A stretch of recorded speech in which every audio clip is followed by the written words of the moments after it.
Hi everyone, Brian from Bear Bull Traders here. It is Sunday, August the 29th, last weekend in August in the books, pretty much. And this is the weekend video where we go over what happened last week and look ahead, try to figure out where we might be going. We got through the Jackson Hole thing last Thursday, Friday, and markets responded positively. So I think we'll probably be looking at a continuation, but let's take a deep dive and see where things might be going next week.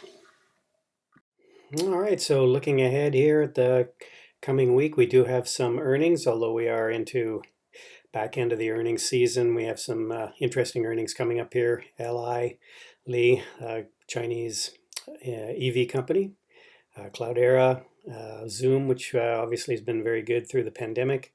Be interested to see how they report at the end after the market close on Monday. Then we've got FU2U or FUTU, however you want to say it, and NetEase before the market opened Tuesday, and CrowdStrike after the market closes Tuesday. Campbell Soups before the market, and Chewy Pet Company after the market close. Wednesday, Thursday, we've got Signet and DocuSign after the market close, and then really nothing on Friday. So that's sort of a summary of some of the more notable earnings. There are other ones. We do have some USA PMI number coming out, the Purchasers Manufacturers Index. Always a good read on how the manufacturers are doing. We do have ADP changes in non-farm payrolls, and both of those are on Wednesday, so they're later in the week, midweek here. The yield, we seem to be kind of range bound right now. We'll be keeping an eye on that, obviously, as we always do. Dollar kind of chopping as well here. And of course, we've got Hurricane Ida. Thoughts go out to all the people that are in the path of that storm. Hope everyone's okay, staying safe. And obviously, that is having an impact on energy prices. A lot of the refineries are shutting down for that event. And stocks, obviously, on watch last week. Energy, of course, played a role in that because of the aforementioned. Financials seem to get a bit of a bid as well. And I'm continuing to look at selling options as a way to bring in some premium and make money on those weeklies. So let's start looking specifically at the indexes. But before we do that, as always, I like to sneak in a quick ad for my How to Swing Brook, How to Swing Trade book on Amazon. If you have not checked it out there, this sort of covers a lot of the things that I go through on a daily and weekly basis here. So let's swing over to some of the indexes and take a look at how things are finishing out the week and look at where we're going from here. TLT. As we always start out with the 20-year Treasury bond, see what it's doing. It went up Thursday, Friday after a bit of a sell-off Monday, Tuesday. So again, we seem to be kind of range-bound here. It seems to be a sweet spot for the markets. We shift forward here to the weekly index or the weekly yield, and you can kind of see here we are sort of stuck in a range. This could be a little bit of an ascending triangle, so we see if we do break out of this, we're making a higher low right here. But as long as we stay in this 1.3, 1.4 range, I think it's going to be good for the growth stocks like the technology sector, and it's going to be good for the value stocks. I think it'll be like they call it the Goldilocks situation, so not too hot, not too cold. But if we start to get a move one way or another here in a big way, then I think it might obviously going to have an impact on one of those sectors or another. So keeping an eye on that. But again, it seems to be sort of stuck in a bit of a range here right now. The transports had a really nice move here. We had setting definitely in a downtrend. We broke out of that trend, checked back to touch the trend line, and then continued to move higher. So we had a nice day, nice strong day on Friday. Volume was a little bit lackluster, obviously, being Friday and weekend and summertime trading, but RSI continuing to move up here. Stochastics are showing some momentum to the upside, so we'll watch this tomorrow to see if we can break out of this sort of break through this 15,000 area, because if we can do that, gotten through all these moving averages, we will definitely be going higher on the transports, and that of course means The Dow, which we're looking at right now, will also bodes well for the Dow. So here we are, we're kind of just seems to be right at this area, this 35,500 area. Again, all the momentum indicators are looking like they are going to take this up further. So bias to the upside on the Dow. Again, we seem to be holding this trend line here on the weekly. The Qs, again, bias to the upside, finished at an all-time high on Friday.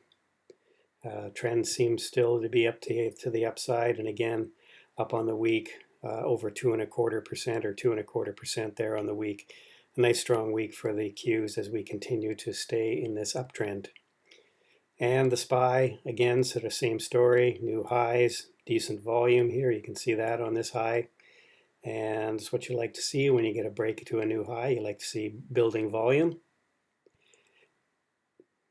And of course, on a weekly, we finished up 1.5% better than. The IWM actually performed really well this week. You can see here on a daily, we were really bumping up against this area right here, this 224 area.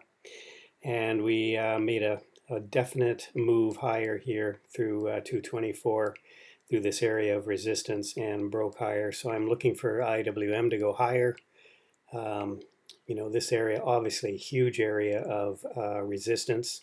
If we get there, this sort of 230 area could be an area where we, 229, 230 area could be an area where we see some resistance. But right now, all the indicators are looking like the IWM is going to continue to move higher.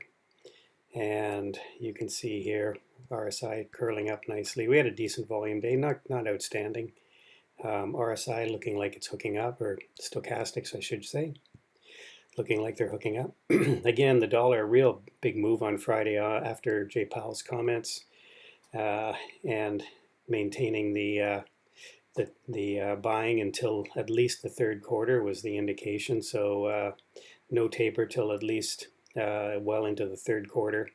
And you can see here, dollar didn't react very well to that. So we'll see if this seems to be a bit of range bound. It's a real choppy price action, so it's hard to read which direction this is going. But it did hold the 50 moving average in the past, so maybe we'll hold the 50 moving average again here. Of course, if it moves back up, that'll be good. Obviously, won't be good for the emerging markets and some of the commodities. The VIX really, again, just took a big drop on Friday. Again, we're right back down to the lows here, so no fear in the market. And Bitcoin just still seems to be stuck here, but just below 50,000. Trying to break out of that level. It is making sort of higher lows here. Every pullback is a higher level. It did hold this 200-day moving average. Now we're holding the 20 moving average. So just keeping an eye on that. If it stays here too long and can't break above it, people get impatient, and then they think, okay, it's, the people that have bought in here get a little impatient, and then they think, okay, well, maybe it's not going to break out. Maybe I should sell. And of course, selling begets selling. So we'll keep an eye on this here. If it really hangs around here for another week or so, it may push down. But right now, RSI, it's above the 50 level. Momentum still to the upside. Stochastics are starting to turn up a bit here, looking like it might want to go. The histogram on the MACD is sort of sloping up, so the trend is definitely still to the upside. But again, just watch how long we stay under this 50 level. So let's take a quick look at some stuff that I've still got on watch here, and you can see here Alcoa. I got involved with it last Monday, had a really nice rip higher here, sold it as we got back up to 43 and then pulled back, and it really just did an ABCD pattern here, came back to the 20 moving average and then higher again. So I'll be watching this on Monday for another breakout, but 45.50 level here is an area where probably going to have some resistance. BABA, Everybody's talking about how Baba's a screaming buy here. Obviously, the flip side of that is there's always the risk that the Chinese government's going to come out, drop another shoe, decide to regulate something else or put someone else in the penalty box. So another industry. So I guess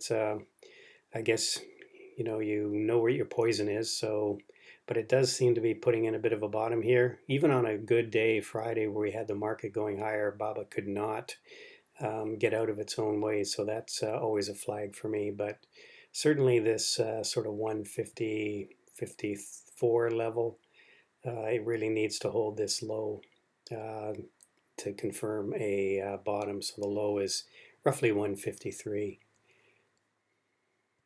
if you're going to play that to the upside. Energy Transfer, I still like this company. It looks like it's getting ready to break through this trend line here. So I'll be keeping an eye on that one, see if it, and being in the energy sector, of course, energy has been doing well last week. Expect a continuation. EPI should move this one to my stocks that I have open right now. I have a long position in this, and it's breaking out. I know a few other people took this. So KWeb's kind of the same comments as Baba. It does seem to be holding this 20 moving average here after we significant drop. Again, I would not want to see it drop much below this level, because if it does, we probably are going to fill the gap down to this 45.60 level. Live Nation, good day Friday, breaking out here again, reopening trade, and it's got a little bit of a long position there on Friday on that one as well. I've been watching that. It's a little bit slow on that one. Anyway, this is mRNA, and I've been trading this using options, sort of just trading. I had 420 sold last week, calls, and collected the premium on that.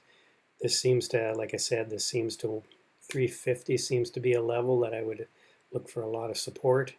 But again, this seems to be, a lot of the news is baked in on this, and you can see here it's looking a little bit weak, so I'd be more inclined to sell calls than sell puts, because you never know, it might actually flush down to this 50 moving average. Microsoft, bit of a pullback here. Even on Friday, didn't really manage much, but we did close this gap here. It's pretty classic pattern of gapping up, then pulling back to close the gap. And this is where we could, again, take a bounce. Might be something that we could trade options again as well on this. Given that it's in a strong uptrend, maybe use the 295s puts, sell them. OPT, I was looking at this again, sort of renewable energy and an energy play, because energy seems to be hot. It's going to be hot this week, I think. And you can see here it is breaking out. It's had nice runs before, up to 260. It's a bit of a cheap stock, not a penny stock, but on the cheaper side, so be careful with that. You can see there the volume's pretty decent on it, so it's it's not too thinly traded. OPTT, I should say.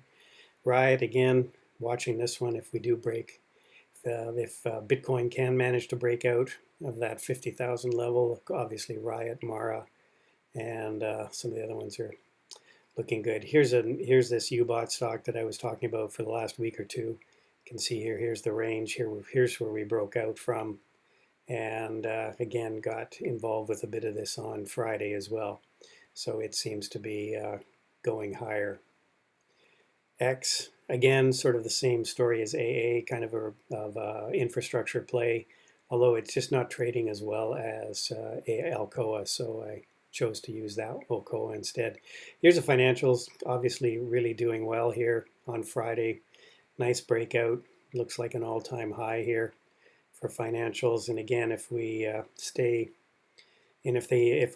here, or if the interest rates even do start to move up a bit, XLF will excel even more. And another way to play this is FAS. Maybe we'll look at that in a minute. ZIM, I like this one. I think this has a lot of potential. This is a shipping company. They go to where places where some of the common shippers don't go. So I think they have sort of a niche market, and I think they're poised to break higher here, kind of like them. Back at Alcoa, let me take a look at FAS. Here's the Drexion Financial Bull. This is a beta way to play the financial sector if you really want to dip your toe in the water with this one.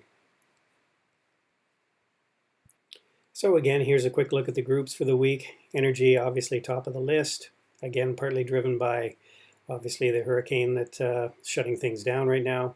Basic materials had a pretty good week as well. Infrastructure and a weaker dollar on Friday for sure. And technology, communication services still performing pretty well. And as you can see here in a month, technology and financial services doing pretty well. So I would look for energy to continue to perform well here into the, at least into the first part of the week until this hurricane passes. So a quick look at the markets before we wrap things up here. You can see here, there's something wrong with these numbers. This can't be right.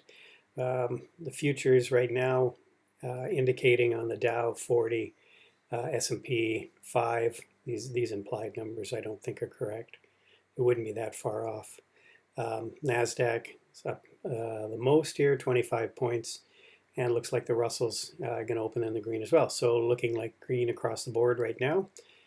We've got oil up a little bit, natural gas up a little bit, gold, silver up a little bit as well.